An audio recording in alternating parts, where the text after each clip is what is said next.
पिछड़ी जाति के समाज के लोगों को तुमने चूहा कहा है, तो कंगना रनावत तुमने उन्हें अब्यूज़ किया है। पिछड़ी जाति के लोगों को बुरा बोलने के लिए कंगना रनावत तेरा मुंह काला। अगर तुम इंसान हो तो उन सब से माफ़ी मांगो। हर इंसान एक समान है। जब ऊपर वाला ईश्वर हर एक इंसान को सूरज की किरणें और चांद की रोशनी देता है, तो कंगना रनावत तुम कौन होती हो? इंसान जातियों को अलग अलग करने वाली और ऊंच नीच में भेदभाव करने वाली तुम कोई नहीं हो। इसलिए तुमने पिछड़ी जाति के लोगों को चूहा कहा है। चूहिया तुम हो। सो चूहे खा के हज को चली कंगना रनावत, तो तुम हो चूहिया, ना कि हमारे लोग हैं। हिंदुस्तान का संविधान पढ़ो। आज तुम आज़ाद हो बिकॉज हमारा संविधान स्ट्रांग है। डॉक्टर बाबा साहेब आम्बेडकर जी ने जो नेक काम किए हैं, जो संविधान को लाए हैं, जो बदला है, वो कोई नहीं कर सकता। जय भीम। पुराने ज़माने में औरतें हस्बैंड के मर जाने के बाद सती की जाती थी, उनके बाल निकाल दिए जाते थे। आज तुम आज़ाद हो क्योंकि हमारे लिए संविधान है। हमारे लेजेंडों ने हमारे लिए बलिदान दिया है और तुम हमारे पिछड़ी जाति के लोगों को, हमारे समाज को तुम अब्यूज़ करती हो। ये मत भूलो कि तुमने झांसी की रानी के ऊपर फिल्म बनाई थी। कौन थी वो? वो भी पिछड़ी जाति की एक महिला थी जिन्होंने युद्ध किया था अपने लोगों के लिए। भूल गई? उसके लिए तुमने काफ़ी अवार्ड बटोरे हैं, तुमने काफ़ी पैसे कमाए हैं। तो अब्यूज़ करना बंद करो, माफ़ी मांगो हमारे लोगों से, हिंदुस्तान से माफ़ी मांगो। तुम्हें मौका देते हैं, माफ़ी मांगो। तुम्हें सिर्फ अधिकार है नेपोटिज्म और सुशांत की न्याय के बारे में आप बात करो। हिंदुस्तान के संविधान के बारे में, हिंदुस्तान के लोगों के बारे में, हिंदुस्तान के लेजेंडों के बारे में जब तुम्हें पता नहीं है तो उसके बारे में बात मत करो तुम, ठीक है? तुम आरक्षण को ख़त्म करना चाहती हो, तुम संविधान को बदलना चाहती हो। तुम जैसे लोगों का मुंह काला हो और हम जैसे लोग ये नहीं होने देंगे। हम देश के साथ हैं।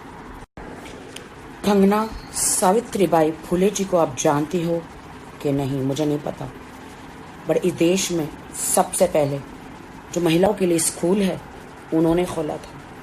तो आज तुम पढ़ लिख कर इतना चबड़ करती हो तो तुम्हें उन्हें धन्यवाद देना चाहिए, उनकी आरती उतारनी चाहिए, उनको पूजा करनी चाहिए। क्योंकि पिछले ज़माने जो पहले हुआ करता था कि औरत विधवा हो जाती तो उन्हें कोने में बिठा दिया जाता था, उनका खाना पीना अलग हुआ करता था, उनके बाल मुंडवा दिए जाते थे, उनको सती कर दिया जाता था। औरतों के लिए कोई भी सुविधाएं नहीं थी। तो इनका शुक्रगुजार करो कि आज तुम आज़ाद हो। सब फीमेलें आज़ाद है। इतिहास पढ़ो। अगर दिमाग में बुद्धि काम नहीं कर रही है, इतिहास पढ़ोगे तो पता चल जाएगा कि सावित्रीबाई फुले जी ने कितने अच्छे काम किए।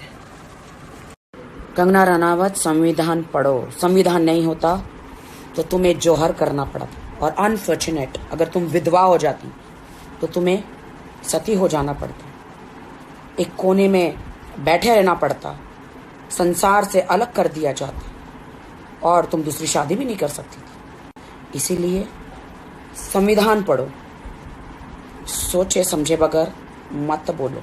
संविधान ना होता तो आपको सती कहलाना पड़ता।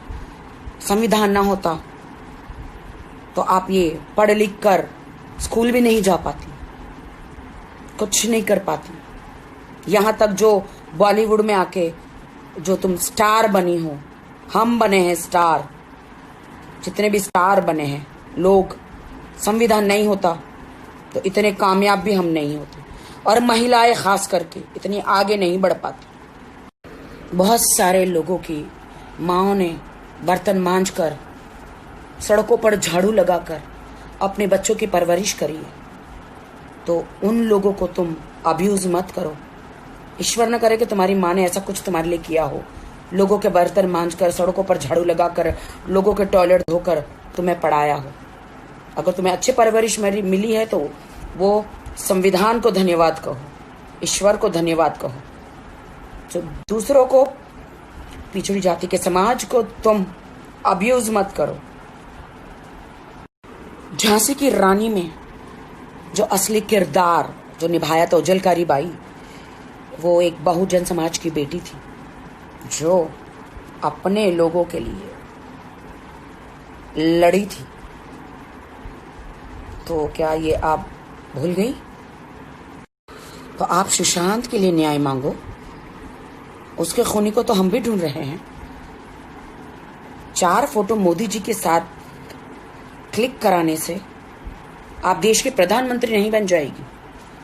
तुम 4 फोटो तुमने क्लिक कराए, हम तो मोदी जी के पास उधर जाके हम उनको खुद मिलकर आए हैं।